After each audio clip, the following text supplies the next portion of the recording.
guys! Welcome back to my YouTube channel. Kung bago pa lang po kayo sa aking channel, please subscribe, like, at pakishare na rin po. At pakisupport na rin natin si Kuya Bal Santos Matubang, Ate Edna Vlogs, Kalingap Rap, ang buong Kalingap. Ngayon guys, ang pag-uusapan natin ngayon ay bigyan natin ng reaksyon yung sinabi ni Edo kay Erica na para na siyang virus. Parang virus na natumama kay Edo si Erica. Grabe guys yung ano ni Edo, yung mga punchline ni Edo. Tapos parang ano na siya, willing na talaga siyang ipakita kay Erica kung gaano niya ito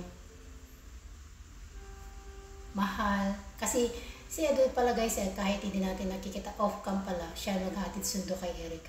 Nasa ano last vlog yan ni Kalingap Rap guys. Panoorin po natin guys at bigyan natin ng reaksyon ang sinabi ni Edo kay Erica. What's this guys? Habang tumatagal, lalong gumaganda. Sabi ka.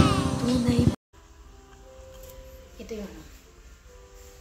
Ito yung guys yung ano, yung sinabi niya na nababaliw na siya kay Erica. Grabe guys yung tama na ni Edo. Binabaliw mo ako?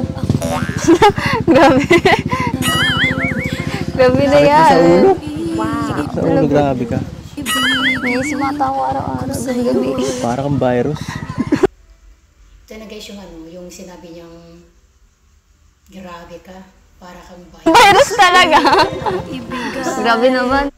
Lakas na talaga. Guys, talagang ano, hindi Yeah. ako napapabilib sa kanya. Napapahagalpak ako doon. Buong puso damdamin. Pero magandang virus. Di ako makarara. Hindi ko alam. Hindi ako confident. Alam mo, Erica, pag sinagot mo ako, siguro ako na ang pinaka masayang tao sa buong mundo. Bakit naman? Lumuha Kasi kahit minsan. nasa iyo ng lahat ng matitipuan ng lalaki. Talaga. Matangi ng babae na gusto ko.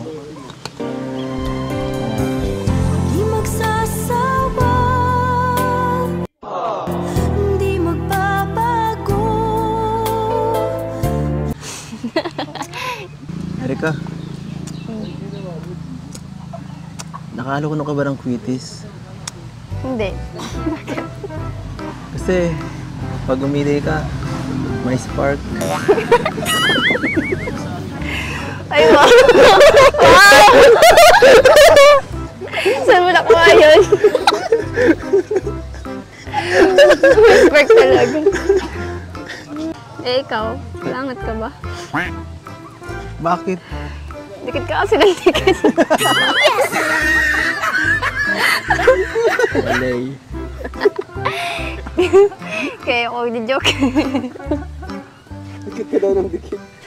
Lagi akong didikit. May magnet power ato. Lakas ng magnet eh. Okay ba?